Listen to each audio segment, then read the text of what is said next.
গুলো একটু আয়না দে। আরে বাবা তুমি এসব কি বলো? আজকে হলো ফাইনাল খেলা, আর আমার বন্ধুরা আমার জন্য ওয়েট করতেছে। ঠিক আছে, আমি এখন ওষুধ আনতে পারবো না, খেলা শেষ হলে আমি ওষুধ আনবো না। ঠিক আছে, আমি এখন গেলাম।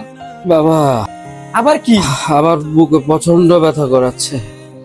আরে বাবা, তোমার যদি বেশি খারাপ লাগে একটা কাজ করো, পানি খাও আর একটু শুয়ে থাকো, শরীরটা এমনি ভালো হয়ে যাবে। আমি এখন গেলাম, আমার ডিস্টার্ব করো না। আর আমি খেলা শেষ হলেই আমি তাড়াতাড়ি তোমার জন্য ওষুধ নিয়ে আসবো। ঠিক আছে, তুমি এখন থাকো।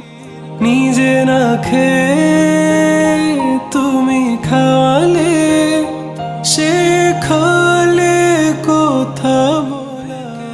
আজকে আমার ছেলের খেলা বড় হলো। যত খুশি